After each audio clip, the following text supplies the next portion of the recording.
শুভ নববর্ষ সকলকে জানাই নতুন বছরের অনেক অনেক শুভেচ্ছা ও আন্তরিক ভালোবাসা আমার তরফ থেকে। তো আমি আর আমার ছেলে বিকেলবেলা একটু নতুন জামা কাপড় পরে রেডি হয়েছি একটু বাইরে বেরাবো বলে। তো না বেরালে ঠিক ভালোও লাগে না, তো চলুন দেখা যাক কি করি বাইরে বেরিয়ে। আমাদের এখানে কোনো বড় শপিং মল বা মার্কেটই বলুন, এছাড়াও রেস্টুরেন্ট বা কোনো পার্ক কোনোটাই এখানে নেই। তাই কি করব, প্রত্যেক সপ্তাহের মঙ্গলবার এখানে একটা হাট বসে, এটাকে আমরা হট্ট মেলা বলি। তো সেখানেই আমরা চলে এসেছি দুজনে মিলে ঘুরতে। এখানে এসে আমার বেশ কিছু কানের পছন্দ হচ্ছিল, তারই মধ্যে থেকে একজোড়া আমি নিজের জন্য কিনেও নিলাম। চলে এসেছি ফুচকার দোকানে। এই দেখুন, আমি আর আমার ছেলে দুজনে খেয়ে নিলাম ফুচকা। ফুচকা খাওয়ার পরেই আমরা যাচ্ছি আমার গাড়িটা নেব বলে, এবং তখনই আমার মনে পড়ে গেল ও বাজার থেকে তো টমেটো নিতে হবে। তাই আমি বাজারের দোকান থেকে বেশ কিছু টমেটো কিনে নিয়ে বাড়ির উদ্দেশ্যে রওনা হচ্ছি।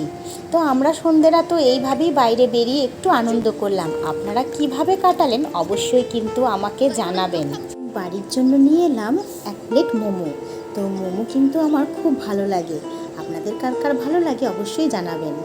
আজকের মতো টাটা, শুভরাত্রি। সকলে খুব ভালো থাকবেন, সুস্থ থাকবেন, আনন্দে থাকবেন।